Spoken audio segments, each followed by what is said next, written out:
আসসালামু আলাইকুম। আজকে আমরা চ্যাপ্টার 6 এই নতুন চ্যাপ্টারটার আলোচনা করব। চ্যাপ্টার 6 এই চ্যাপ্টারটা হচ্ছে বল ও শক্তির প্রাথমিক ধারণা।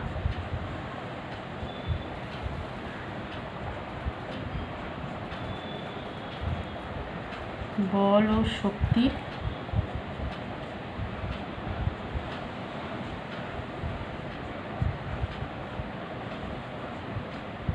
প্রাথমিক ধারণা, এটা তোমাদের একদম নতুন চ্যাপ্টার শুরু হচ্ছে। তো বল ও শক্তির প্রাথমিক ধারণার প্রথম পার্টেই আমরা যেটা সম্পর্কে জানব সেটা হচ্ছে স্থিতি, গতি ও শক্তির ধারণা।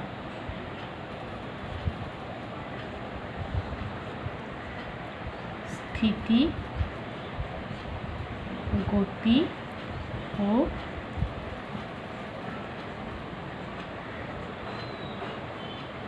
শক্তির ধারণা।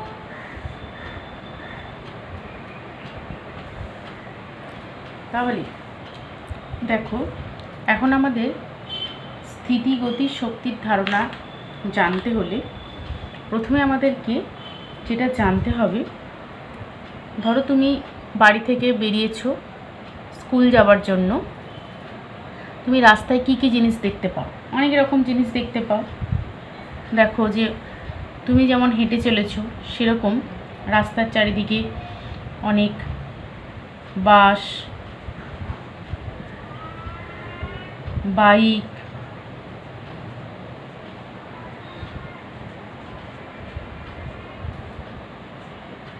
সাইকেল ইত্যাদি সব কি করছে না, হুশ করে এদিক ওদিক থেকে চলে যাচ্ছে। এবং তোমার মতো আরও অনেক স্টুডেন্ট দেখবে স্কুল যাচ্ছে। আবার দেখতে পাবে আকাশের দিকে তাকালে দেখবে অনেক পাখি উড়ছে, মেঘ ভাসছে।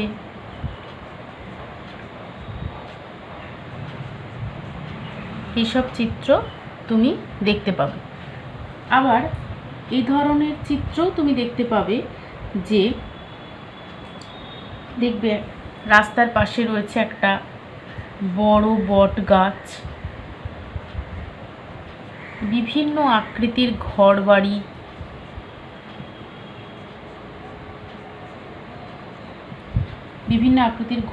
রয়েছে দেখবে।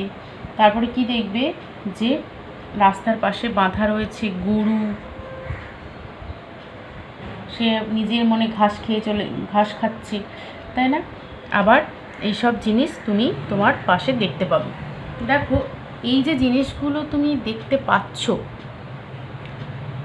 এই জিনিসগুলোর মধ্যে যদি ভালো করে লক্ষ্য করো তাহলে দেখবে বাস, বাইক, সাইকেল, পাখি, মেঘ এরা কিন্তু এক জায়গায় স্থির নেই, এরা কিন্তু সকলেই চলমান। অর্থাৎ এরা সবাই কীরকম বস্তু না, এদের মধ্যে গতি রয়েছে, এক জায়গা থেকে এক জায়গায় স্থান পরিবর্তন করছে। তাহলে এই সমস্ত বস্তুগুলোকে আমরা বলতে পারি কি, গতিশীল বস্তু বলতে পারি। আবার লক্ষ্য করো, দেখো বট গাছ, ঘর বাড়ি, গরু এরা সবাই কি করছে, একটা জায়গায় স্থির রয়েছে, এরা কিন্তু এক জায়গা থেকে এক জায়গায় স্থান পরিবর্তন করছে না। তাহলে এদের আমরা বলতে পারি কীরকম বস্তু না,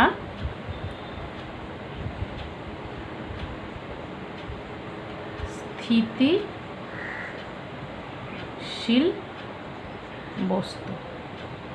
তাহলে স্থিতিশীল বস্তু আর গতিশীল বস্তুর মধ্যে পার্থক্যটা চোখে দেখে আমরা বুঝতে পারছি যে যারা এক জায়গা থেকে এক জায়গায় স্থান পরিবর্তন করছে তাদেরকে বলা হচ্ছে গতিশীল বস্তু, আর যারা এক জায়গা থেকে এক জায়গায় স্থান পরিবর্তন করছে না তাদেরকে বলা হচ্ছে স্থিতিশীল বস্তু। তাহলে আমরা এখন যদি স্থির বস্তু বা গতিশীল বস্তুর সংজ্ঞা হিসেবে বলি তাহলে কি বলবো না, এখানটায় লিখি স্থির বস্তু কাকে বলবো না, যে বস্তু কি করে না সময়ের সঙ্গে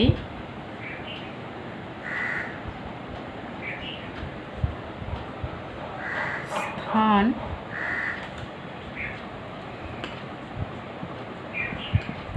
পরিবর্তন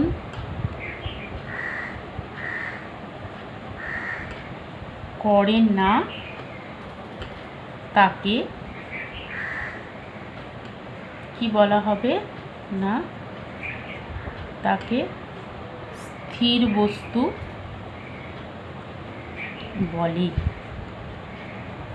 তাহলে যে বস্তু সময়ের সঙ্গে স্থান পরিবর্তন করে না তাকে বলা হচ্ছে স্থির বস্তু।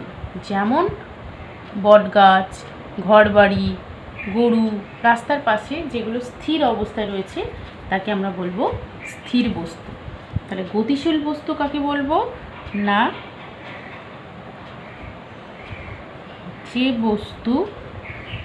যে বস্তুগুলো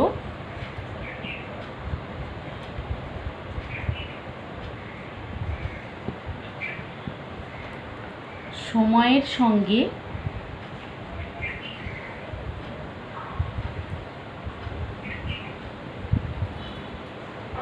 স্থান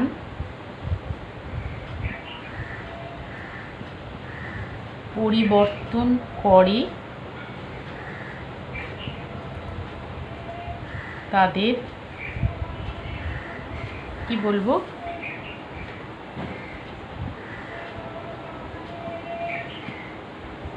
গতিশীল বস্তু বলে। তাহলে যে বস্তু সময়ের সঙ্গে স্থান পরিবর্তন করে আর এরা করে না, তাহলে গতিশীল বস্তুর উদাহরণ কোনগুলো হবে, বাস, ট্রেন, সাইকেল। আর স্থির বস্তুর উদাহরণ কোনগুলো হবে, এইগুলো।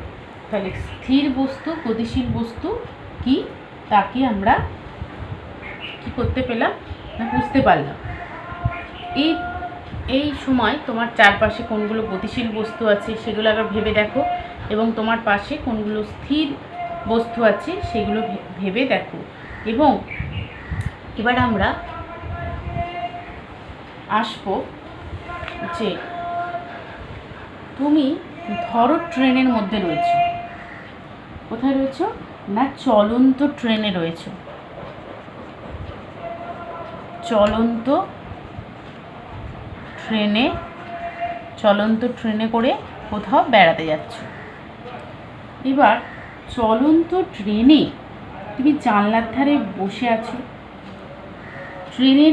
চলন্ত ট্রেন থেকে জানলার ধার দিয়ে বসে যদি আমি বাইরের দিকে তুমি তাকাও তাহলে কি দেখবে, বস্তুগুলোকে স্থির মনে হবে না গতিশীল মনে হবে।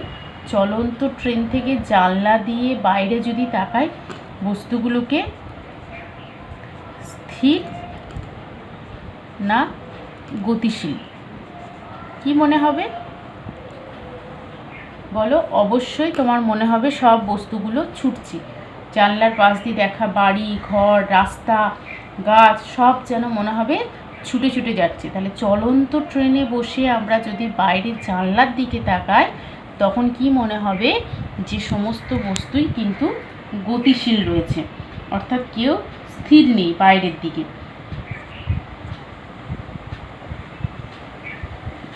তুমি ট্রেনের বাইরে মাঠে বা রাস্তায় দাঁড়িয়ে, এবারটা তুমি চলন্ত ট্রেনে ছিলে, এবার ধরো ট্রেনের বাইরে আছো, তুমি ধরো একটা ফাঁকা মাঠে দাঁড়িয়ে আছো, মাঠের পাশ দিয়ে কি হয়েছে ট্রেন যাচ্ছে, মাঠে দাঁড়িয়ে আছো।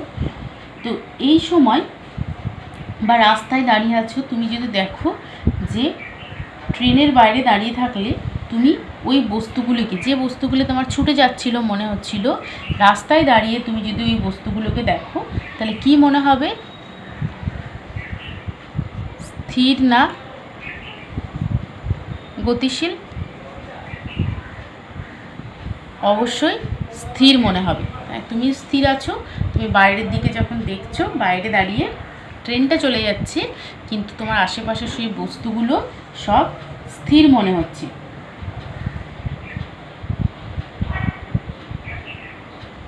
আবার তুমি ট্রেনে, চলন্ত ট্রেনে বা বাসে বসে থাকা অবস্থাতে তুমি যদি কি দেখো না, তোমার বসার যে সিটটা, মেঝেটা, ছাদটা, এদিকে তাকাও, তাহলে কি মনে হবে না, ট্রেনে বসে থাকা অবস্থায় বা বাসের ভেতরে বসে থাকা অবস্থায় বসার সিট, তোমার মেঝে, ছাদ যদি দেখো, কীরকম মনে হবে?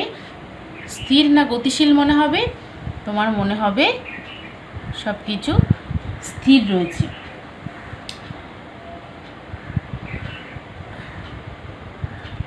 যদি ট্রেনের বাইরে বা মাঠে বা রাস্তায় দাঁড়িয়ে তুমি ট্রেনের ভেতরে ওই জিনিসগুলোকে দেখতে পাও, তাহলে কীরকম মনে হবে?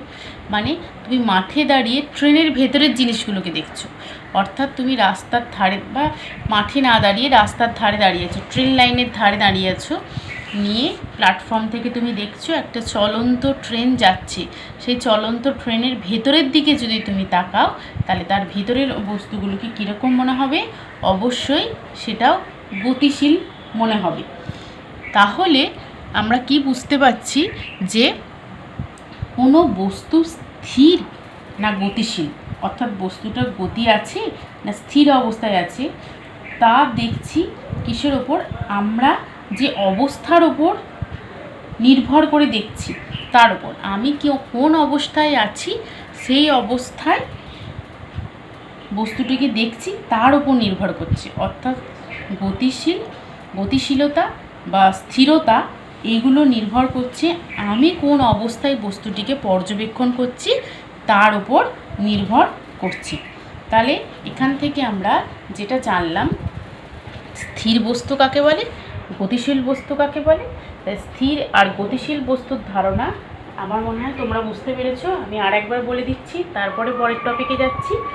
যে বস্তু সময়ের সঙ্গে স্থান পরিবর্তন করে না, সে যে অবস্থাতেই আমি দেখি না কেন, তাকে আমরা স্থির বস্তু বলবো।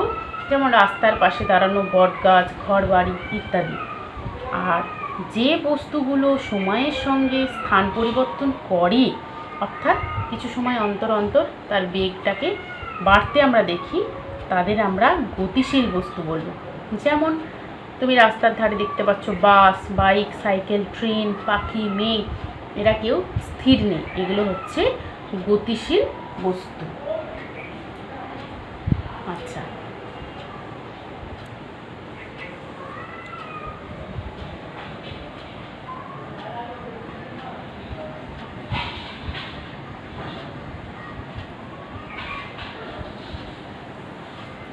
এবার আমরা যেটা নিয়ে জানবো সেটা হচ্ছে বলের ধারণা ও একক।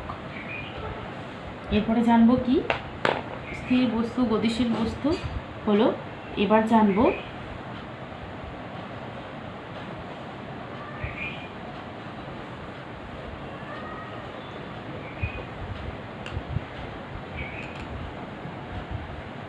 বলের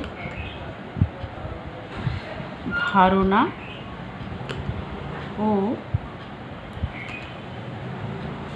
একক। বলের ধারণা ও একক।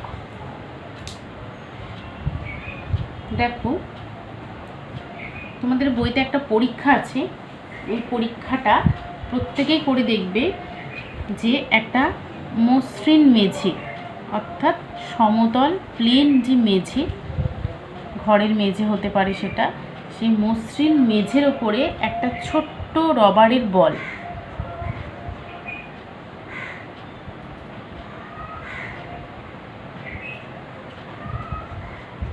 ছোট্ট রবারের বল রাখো। তারপর একটা লাঠি দিয়ে আস্তে আস্তে বলটাকে ধাক্কা দিতে থাকতে হবে। তাহলে যদি একটা মসৃণ মেঝের ওপর একটা বল রাখো, সেই বলটাকে যদি একটা লাঠি দিয়ে প্রথমে আমি ধাক্কা দিই, তাহলে কি হবে? বলটা গতিশীল হয়ে যাবে। বলটাকে স্থির থেকে সচল হলো? হ্যাঁ, প্রথম কন্ডিশনে কি হলো? বলটা স্থির থেকে গতিশীল হলো। সেকেন্ড কন্ডিশন কি বলছে? যে বলটাকে আবার সচল করো, মানে কিছুটা গতিশীল হয়ে স্থির হয়ে যাবে, আবার সচল করা হলো। চলন্ত বলটাকে এবার, চলন্ত যে বল, সেই বলটাকে এবার বলটা যেদিকে যাচ্ছে সেই দিক করে ওই লাঠি দিয়ে ধাক্কা দাও। অর্থাৎ বলটা ধরো এই দিকে যাচ্ছে, এই দিক করেই লাঠি দিয়ে ধাক্কা দিতে হবে। তাহলে কি দেখবে? বলটার বেগ কি হলো? এখানে এক্ষেত্রে হয়েছিল বলটি সচল হয়েছিল, এক্ষেত্রে কি হবে? বলটার বেগ কি হবে? বেগ বেড়ে গেল। এক্ষেত্রে বলের বেগ বেড়ে গেল। 3 নম্বর কন্ডিশন কি বলছে? যে বলটাকে আবার সচল করো, মানে একটু পর তো থেমে যাবে, তো বলটাকে সচল করলো। বলটা যেদিকে যাচ্ছে, বলটা ধরো এদিকে যাচ্ছে, বলটা যেদিকে যাচ্ছে তার উল্টো দিক থেকে বলটাকে এমনভাবে আস্তে ধাক্কা দাও যাতে বলটা থেমে না গিয়ে ওই একই দিকে বলটি গতিশীল থাকে। বলটা যেদিকে যাচ্ছে তার উল্টো দিকে, যেদিকে যাচ্ছে তার উল্টো দিকে কি বলছে?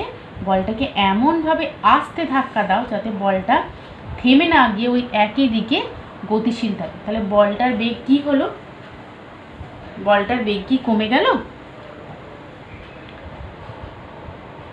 হ্যাঁ, বলটার বেগ তাহলে কি হবে? কমে গেল। কারণ দেখো, বলটা যেদিকে যাচ্ছে তার উল্টো দিকে, যেদিকে যাচ্ছে তার উল্টো দিকে আস্তে করে ধাক্কা দেয়। জোরে ধাক্কা দিলে, তাহলে কি বলছিল? যে বলটা যেদিকে যাচ্ছে তার উল্টো দিকে, যেদিকে যাচ্ছে তার না, তাহলে এখান থেকে নয়, আমি ভুল বলছি। বলটা যেদিকে যাচ্ছে, বলটা এদিকেই যাচ্ছে, তার উল্টো দিকে মানে ওর গতির উল্টো দিকে, তার মানে আমি এই দিক থেকে আস্তে করে ধাক্কা দেবো, তবে তো বেগটা কমবে। তাই বলটা যেদিকে যাচ্ছে তার উল্টো দিক, মানে ওর গতির দিকের উল্টো দিক থেকে আমি যদি লাঠি দিয়ে আস্তে করে ধাক্কা দিই, যাতে বলটা থামলো না কিন্তু গতিটার একটু কমে গেল, এটা কি হলো না? বেগ কি হলো? এক্ষেত্রে বেগ কি হলো না? কমে গেল।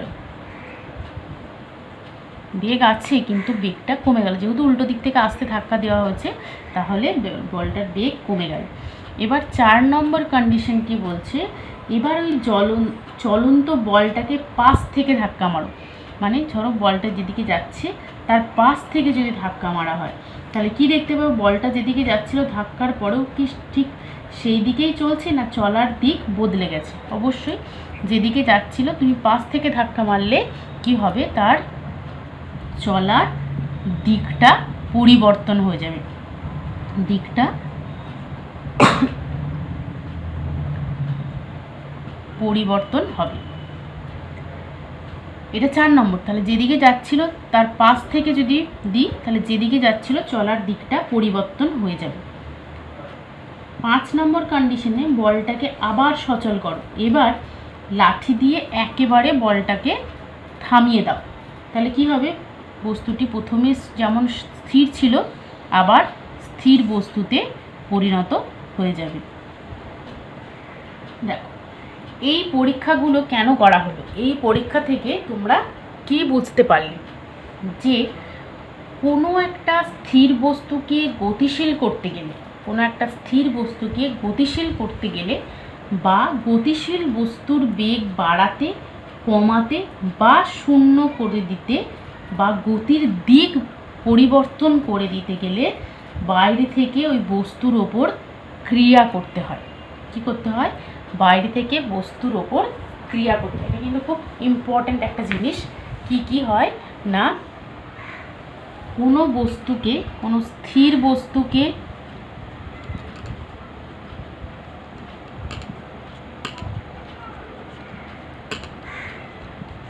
গতিশীল করতে বা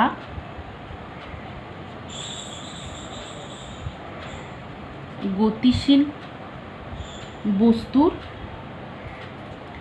বেগ কি করতে না বাড়াতে কমাতে বা শূন্য করে দিতে গেলে বা কি হবে না গতির দিক পরিবর্তন, মানে এই যে পরীক্ষাটা আমরা করলাম বল আর লাঠি দিয়ে, প্রত্যেকটা এর মধ্যে ইনক্লুড রয়েছে। তাহলে কোনো স্থির বস্তুকে গতিশীল করতে, গতিশীল বস্তুর বেগ বাড়াতে কমাতে বা শূন্য করে দিতে বা গতিশীল বস্তুটার দিক পরিবর্তন করতে গেলে আমরা কি করছিলাম না লাঠি দিয়ে ক্রিয়া করছিলাম, লাঠি দিয়ে বলটার ওপর ক্রিয়া করতে হচ্ছিল। এই যে ক্রিয়া করছি এটাই হচ্ছে কি না বল বলা হয়, একেই বলা হচ্ছে বল। তাহলে আমরা বলের সংজ্ঞা যদি বলি তাহলে কি বলবো না বাইরে থেকে প্রযুক্ত যে কারণের ফলে স্থির বস্তু সচল হয় অথবা সমবেগে গতিশীল বস্তু থেমে যায় বা তার বেগ বাড়ে বা কমে বা বেগের দিক পরিবর্তন করা হয়, সেই কারণকে বল বলে। ঠিক আছে, তাহলে বলের সংজ্ঞা আমরা লিখছি। বলের সংজ্ঞা কাকে বলবো, পরীক্ষার সময় আসি বলের সংজ্ঞা লেখো।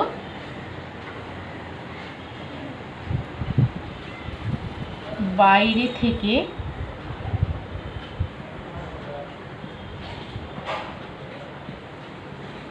প্রযুক্ত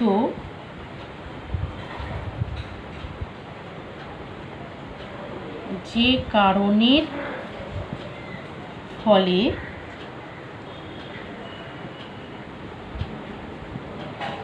স্থির বস্তু সচল হয়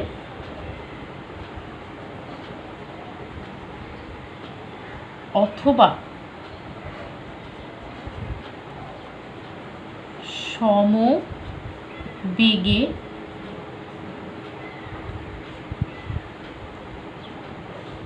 গতিশীল বস্তু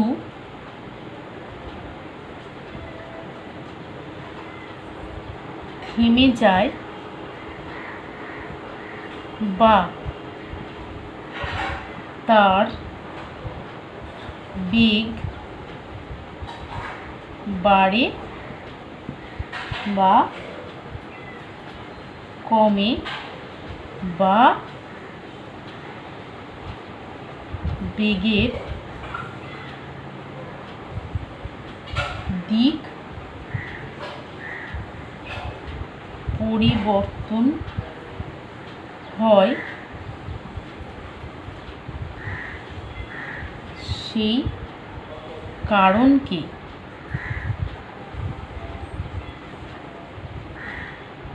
বল বা ফোর্স বলে। তাহলে খুব ইম্পর্টেন্ট যে বল কাকে বলে। বল হচ্ছে কি বাইরে থেকে প্রযুক্ত যে কারণের ফলে স্থির বস্তু সচল হয় অথবা সমবেগে গতিশীল বস্তু থেমে যায় বা তার বেগ বাড়ে বা কমে বা বেগের দিক পরিবর্তন হয়, সেই কারণকে বল বা ফোর্স বলে। কারণ দেখো এখানে আমরা যে পরিবর্তনগুলো করছিলাম সব বাইরে থেকে একটা প্রযুক্ত কারণের, মানে আমি বাইরে থেকে লাঠি দিয়ে ধাক্কা মারছিলাম, বেগ বাড়াচ্ছিলাম, কমাচ্ছিলাম, দিক পরিবর্তন করছিলাম, তাই না? তো এই বাইরে থেকে যে প্রযুক্ত বল সেটাকেই বলা, প্রযুক্ত যে কারণ, যে কারণে ওর গতির পরিবর্তন হচ্ছে, অবস্থার পরিবর্তন হচ্ছে, তাকেই বলা হচ্ছে বল বা ফোর্স। এবার এই বল বা ফোর্সের কি একক সেগুলো আমরা জানব। বলের একক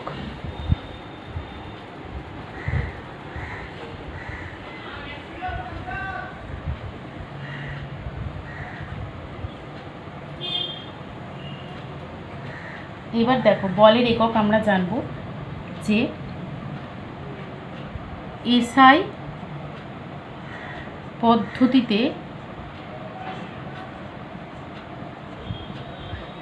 পদ্ধতিতে বলের একক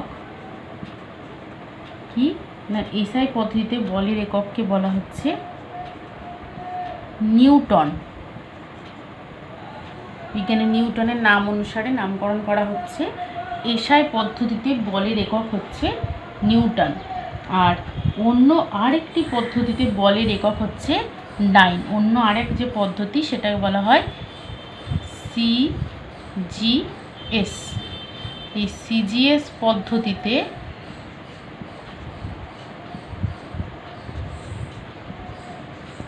বলের একক কি না ডাইন। তাহলে তোমাদের পরীক্ষায় কোয়েশ্চেন আসবে, বল কাকে বলে, স্থির বস্তু কাকে বলে, গতিশীল বস্তু কাকে বলে, এসআই পদ্ধতিতে বলের একক কি, সিজিএস পদ্ধতিতে বলের একক কি। তাহলে বলের ধারণা এবং বলের একক সম্পর্কে ধারণা পেলাম। এরকম আমাদের দৈনন্দিন জীবনে অনেক বল আছে, যে বলগুলো কি সেগুলো নিয়ে আমরা জানবো পরের পার্টে। কিন্তু তার আগে আমরা এখান থেকে কি কি কোয়েশ্চেনগুলো পেলাম সেগুলো আমরা তোমাদেরকে বলে দিচ্ছি। সেই কোয়েশ্চেনগুলো প্রত্যেকে খাতায় রেডি করবে। সেই কোয়েশ্চেনগুলো হচ্ছে,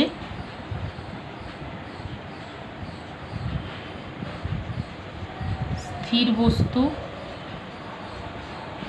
বলতে কি বোঝো?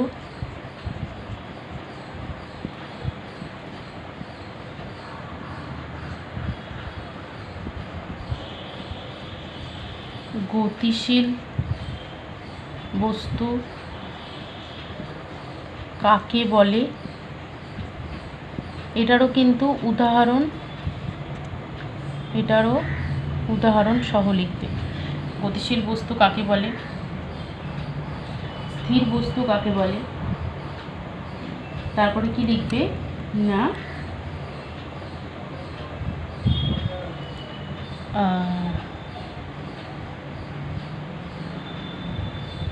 বল কাকে বলে,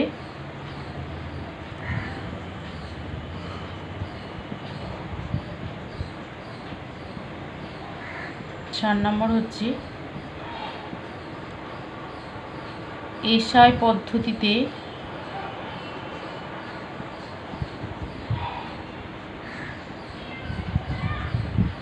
বলের একক কি,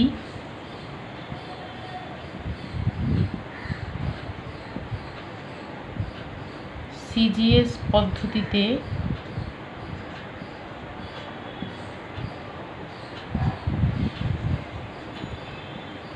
বলের একক কি। তাহলে এখান থেকে মেইন পুরো টেক্সটটা ভালো করে পড়বে, কারণ এগুলো কোয়েশ্চেন ছাড়াও টেক্সট থেকে যে পরীক্ষাগুলো দেওয়া আছে সেগুলো সব পড়বে। পড়লে সব ভালো করে ক্লিয়ার ধারণা তৈরি হবে। কিন্তু প্রশ্ন উত্তর হিসেবে খাতায় লিখবে স্থির বস্তু কাকে বলে, বা স্থির বস্তু বলতে কী বোঝো তার উদাহরণ, গতিশীল বস্তু কাকে বলে তার উদাহরণ, বল কাকে বলে, এসআই পদ্ধতিতে বলের একক কী, আর সিজিএস পদ্ধতিতে বলের একক কী। তোমরা এই কোয়েশ্চেনগুলো প্রত্যেকে খাতায় সুন্দর করে অ্যান্সারগুলো লিখবে এবং আমাকে ইনবক্সে সেন্ড করবে। পরের দিন আমরা তাহলে বলের এককের পর দৈনন্দিন জীবনে কী কী বল কাজ করে সেগুলো নিয়ে কাজ করব এবং বলের প্রভাব সম্পর্কে জানব।